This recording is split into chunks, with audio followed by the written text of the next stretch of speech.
chapter 22, verse 43. Pilate finds Jesus not guilty. It's good reason to keep Jesus alive. John chapter 18, verse 38. Number 6. Pilate's wife shown a dream in which she was told that no harm should come to this just man. In other words, that he should be saved alive. Matthew chapter 27, verse 19. Number 7. Supposed to be on the cross for only 3 hours. According to the system in vogue, no man could die by crucifixion in so short a time, which means that even if he was fastened to the cross, he was alive. Number 8, the other two, his crossmates on the respective crosses, were alive.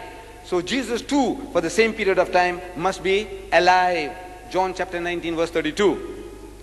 But when they came to Jesus and saw that he was dead already, saw what?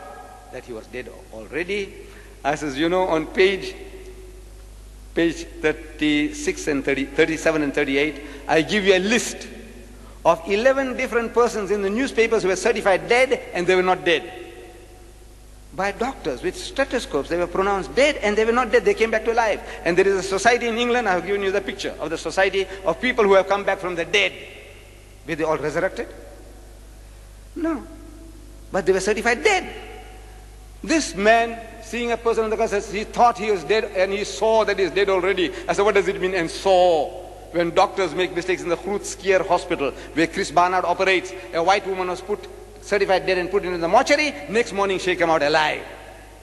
When you make mistakes by the day, certifying people dead when they're not dead, what this means? That he was dead already. So I said, Jesus was John 19:33, that there was a mistake there in seeing. Number 9, Encyclopedia Biblica under article cross, column 960 says that when the spear was thrust, Jesus was alive. We didn't write the Encyclopedia Biblica. Number 10, and when they launched him on the side with the spear, so forthwith they came out blood and water, which is a sign of life. Number 11, his legs not broken as a fulfillment of prophecy. I said legs can be of any use only if Jesus was alive. And this is the fulfillment of prophecy, says the Christian. He keepeth all his bones, not one of them is broken. Psalms chapter 24, verse 20. Number 12, there was a thunderstorm, earthquake, and darkening of the sun, all within 3 hours, to disperse the sadistic mob, to enable his secret disciples to help keep him alive. Number 13, the Jews doubted his death. They suspected that he had escaped death on the cross, that he was alive. And now the next day, they go to Pilate, the chief priests and Pharisees come together into Pilate saying, Sir, we remember so-and-so, and we don't want to make another mistake like we had made in the first, that the last error shall be worse than the first error. What was the first error they made? You know what? They allowed the body to come down without breaking his legs. Now they want to make doubly sure, but they missed the bus. The Jews missed the bus. You know, last night, there was in the Argus that they didn't miss the bus. In Palestine, you know, in 25 seconds, they killed 3 Arabs, and you know, who were out to do some terrorist business, they killed 3. They didn't miss the bus there. But here, in the Bible, Matthew chapter 27, verses 62 to 64, they missed the bus.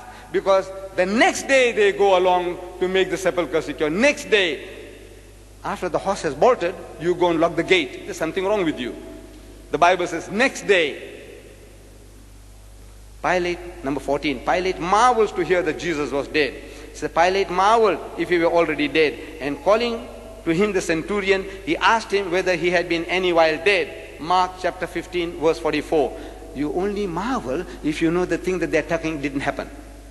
If you take a man to a firing squad and you put 6 bullets through him, and if he dies, there's nothing to marvel. But if he didn't die, you marvel. Now Pilate marvels that, look, no man can die within 3 hours. In other words, according to his experience, the man is alive. Number 15, big roomy chamber, close at hand and big and airy, for willing hands to come to the rescue. Providence was out to keep Jesus alive. Number 16, stone and winding sheets had to be removed, only necessary if Jesus was alive. John chapter 20, verse 1. Number 17, report on the winding sheets. German scientists who carried out experiments on the Shroud of Turin said that the heart of Jesus had not stopped functioning, that he was alive. Number 18, he was ever in disguise. Disguise not necessary if Jesus was resurrected. Only necessary if he was alive. John chapter 21 verse 4. Number 19, he forbade Mary Magdalene to touch him. Touch me not. For this reason that it would hurt, because he was alive. John chapter 20 verse 17. Number 20, not yet ascended unto my Father. In the language of the Jew, in the idiom of the Jew, he was saying, I am not dead yet. In other words, I am alive. John chapter 20 verse 17. Number 21, Mary Magdalene not afraid on recognizing Jesus, because she had seen signs of life before. She was looking for a Jesus who was alive. John chapter 20 verse 16. Number 22, his disciples petrified on seeing Jesus in the upper room. All the knowledge about the crucifixion was from hearsay. Therefore, they could not believe that Jesus was alive. Two had Almal, Humfarlat and Khaflach. They were not there. Number 23, ate food again and again in his post-crucifixion appearances.